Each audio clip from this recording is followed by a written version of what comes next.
Ave María Purísima, sin pecado concebida.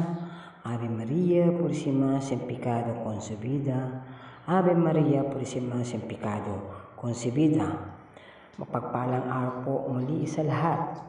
Tuwain po ang iyong lehitimong manggagamot sa kulam, barang at sangib. Muli po sa aking pong patuloy na pag-aaral at pagtuturo sa mga pasyente na dumudulog po sa gamotang espiritual. Naway makabigay po ako ng isang kaunawaan para po sa paglapit niyo po sa mga manggagamot. Muli aking pong pinapaalala, kami po, tuwing healer po, ay kambal na manggagamot sa espiritual. Pareho po kaming babae na nanggagamot. Meron po akong na-encounter na pasyente na nagsasabi na siya daw po ay kasamahan namin sa panggagamot. Kasi sinasabi ko nga po, kami po ay mga manggagamot, no? Inulit ko po, dalawa po kaming manggagamot dito po sa group na ito. Medyo Smith at yung pong isa pong babae. Ang aking pong paunawa ay aking pong binibigyan ng babala doon po sa mga manggagamot na nagsasabing kilala kami ng personal pero hindi po. Kami po ay matatagpuan dito po sa Linville Residences, Mataas sa Bayan, Lemery, Batangas. Kung sino po ang gusto mapagamot ang personal, by appointment po kami. Hindi po kami nag-entertain ng walk-in. Iban lamang kung taga rito lang po siya na malapit sa aming lugar. Ito po ay isang subdivision, bawal po kasi kami marami, nag-entertain, kaya po by appointment po ang aming gamutan dito po sa aming tahanan. Doon naman po sa malalayong lugar at sa ibang bansa, kami po ay nanggagamot through video call po. Ang way po ng aming gamutan ay video call po at kami po ay mayroong patakaran, alituntunin, panuntunan ng Diyos para sa tao. Ibig sabihin po, may rules po kami sa panggagamot po namin. Hindi po kami basa-basa nanggagamot ng mahika lamang. Meron po tayong panuntunan o rules na ginagampanan para sa Diyos at para din po sa tao.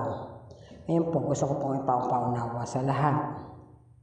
Para po wala po tayong masasabing scammer sa gamotang espiritual. Lalo po sa amin, tuwang healer po, kami po ay banal na espiritu ang gumagabi po sa amin. At hindi po kami basta faith healer, faith na tinatawag. Isa po kaming manggagamot na kinalooban po ng ating Panginoong Jesucristo para manggamot at magpaliwanag sa tao kung paano ka gumaling. At paunawa po ito sa mga pasyente at sa mga lumalapit o unawain po ang aking sinasabi. Dahil po tayo ay nasanay na sa mga libre na gamutan, libre donasyon po. Yan po ay depende sa kondisyon po ng pasyente ang aming ginagampanan. Meron din po naman kaming donasyon na tinatawag, kung ito po yung tatawag na donasyon lamang. Meron din po rin tayong patakaran na depende sa kasalanan ng pasyente at ng taong gumawa sa kanya. Sa taong 2025, aking po pinapaunawa sa lahat para naman po tayo ay hindi po nag-aalinlangan. Ang ating panggagamot po ay depende po yan kung paano mo ginagampanan ang tungkulin sa Diyos. Huwag po natin isabaliwala ang banal na espiritu o banal na manggagamot ang ating Panginoong Jesucristo. Siya po ang dakilang manggagamot, hindi po ang katawan tao na inyong kaharap o sino mga manggagamot na gumagamot sa espiritual. Hindi po sila ang gumagamot, kundi isang espiritu na gumagabay sa kanila. Unawain po natin yan, ha? Kaya po doon sa mga nagpopo, si ganito, si brother ganon, si brother ganito. Scammer, no po, huwag niyo pong gagawin yan, isa pong patakaran yan. Kung kayo po ay nai-scam na manggagamot, no? Kasi po kayo po ay lumapit, hindi naman po kayo inalok, no?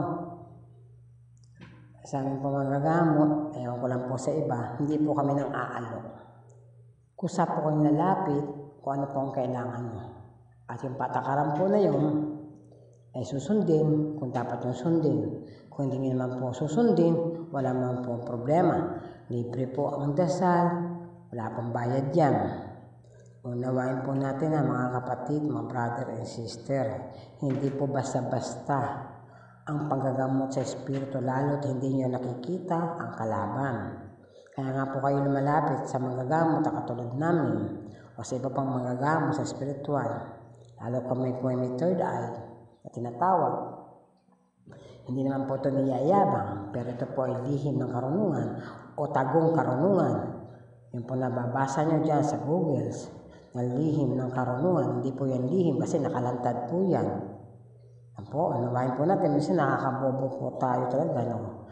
Nakakalito po. Pag sinabing lihim, itago po yan.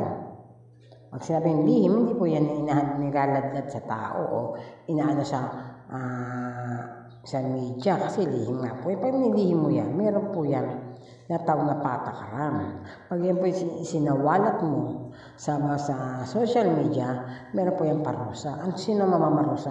Hindi po tao. Yung po espiritu, nagaganyan. Meron po nakalagyan na huwag niyo po ito kailangan mahigpit na pinapaunawa. Kasi naman magbabasa nito, meron po kayo nakikita sa ganyan, no? Kasi po yan, meron pong sumpaan na tinatawag, isa pong sumpaan na ikaw ay manggagamot sa pamagitan ng maayos sa pamamaraan at hindi mo gagamitin sa kasamaan. Na po, meron po akong isang pasyente o manggagamot pala siya.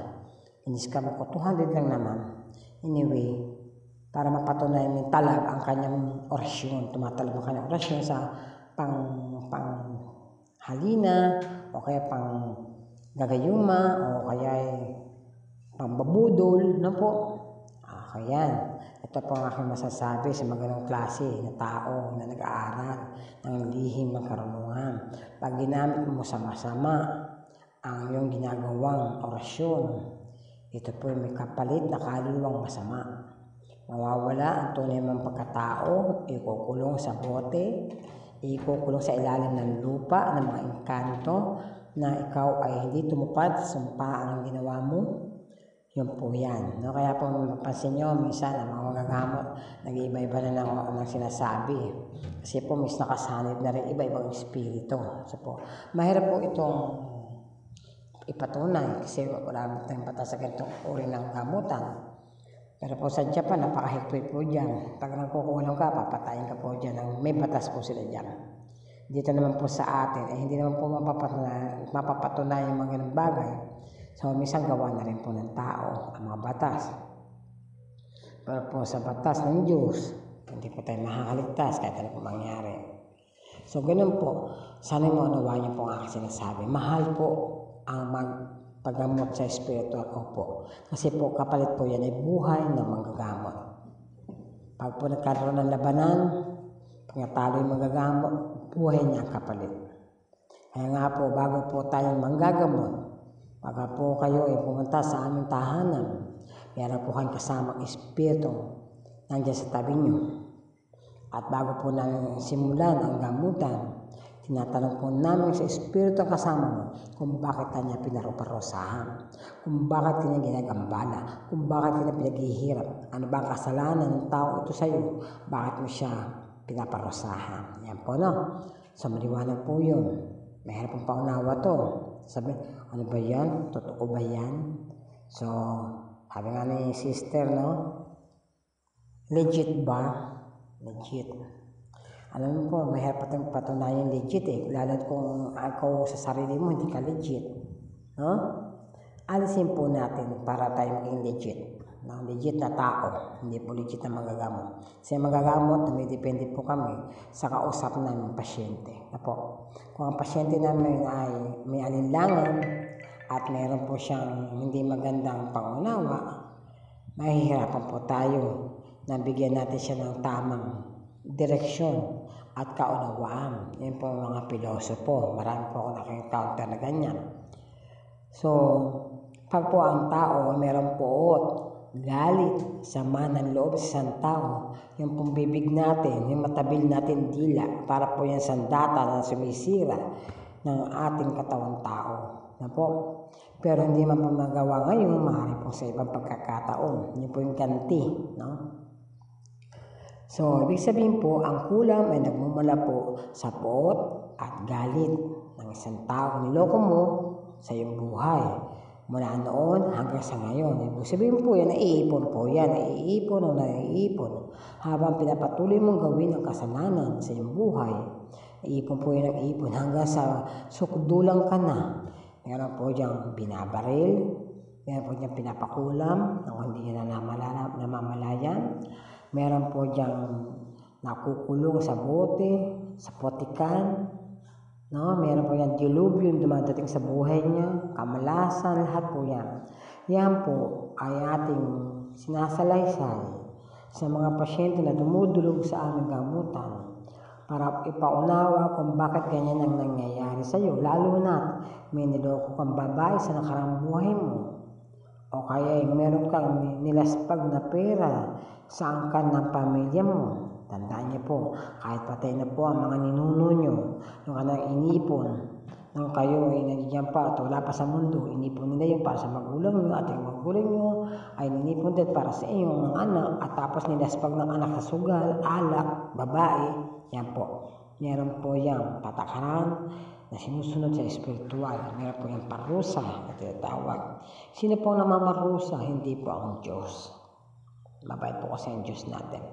Ang namamarusa po ay yung mga angkan na engkanto na nagtrabaho, naghirap para sa kanyang angkan tapos nilaspag mo. So bakit po ang sinasabi ko sa inyo? Dalawang klase po ang ating ginawa ng Diyos, nilalang ng Diyos, hindi lang po tao, nilalang ng Diyos. Po nakakalimutan nyo, meron po itong engkanto de Diyos, engkanto de Diablo. So ibig sabihin meron tayong katuwang na engkanto. Yung mga engkanto ay para sa kalikasan. Ang tao ang tagapamahala ng kalikasan. Pero ang ginawa ng tao, binubulok ang kalikasan. Sinusunog ang kalikasan, kinakalbo ang kagubatan, yan. May parusa na po kayo yan. So, yun po ang sinasabi ko. Lalo yung mayroon akong pasyente na siya napuputol ng puno, no? ng nyog sa hardware, parang ganon. So, tinama siya ng bukol sa liig. No? Nagpuputol siya ng puno na walang kapalit. Yan po sa mga nagtatrabaho sa namumuto, illegal logging. No? Dito ako sa Batangas, ang dami. No? Hindi naman po tayo pwedeng mistap. Sana palitan nyo ang iyong kinukuha. Kasi yan ay minakatirang engkanto na sinisira mo ang kabahayan niya. Kaya ang buhay mo, sisiraan din niya. Yung negosyante, mayaman mo siya sa paningin niya, pero sa kaluwalhatian ng Diyos, wala siyang pwesto. Mahirap po, paliwanag po ang aking sinasabi bilang isang manggagam. Kaya po doon sa mga OFW na may asawa sa Pilipinas, may asawa sa ibang bansa, nangangalon niya. Kahit po kayo lumapit sa akin, pwede naman kayong patawarin ng Diyos. Pero kung patuloy niyo pong ginagawa at hindi niyo binabago ang inyong ginagawa sa inyong buhay, ay hindi ko po masasabi na tayo makakapasa sa kaluwalhatian ng Diyos. Ang Diyos po ay hindi natutulog. Sabi nga ni Gary B, natutulog ba ang Diyos? Hindi po. Marami po yung alagad na nakabantay sa atin. Pinipili niya ang totoong buhay na namumuhay sa Kanya bilang isang espiritu. Inuulit ko po, Tuwain po ay isang manggagamot. Hindi po kami grupo, wala po akong grupo. Meron po akong group na minamanage, manggagamot ng kulam, barang at sanib. Pero wala po ako diyang ina-allow na manggagamot na mapopos ng kanilang panggagamot kasi po magkaiba po kami ng panantunan. Hindi rin po ako sumasali sa iba-ibang grupo na manggagamot para po sabihin kilala niya po nila si Twine Healer o si Twine para sabihin sila kagrupo ko at sila magagamot sa ibang lugar at sasabihin na sila kilala ko. Pagpaumanhin po nila niyo po mga brother and sister, personal po kayo pumunta sa aking tahanan o kaya po mag-PM po kayo sa akin para po mas maliwanag po ang aking bibigyan na paunawa at detalye kung ano nangyayari sa iyong kamalasan sa business mo, bakit lumulubog, kung bakit hindi ka kumikita dyan sa negosyo mo. Tandaan niyo po, bawat lugar po may pwesto, no? Maaari yung pwestong yan, mayroong kamalasang yung may-ari niyan, namatay dyan, kanya yan, so pamamalaan niya.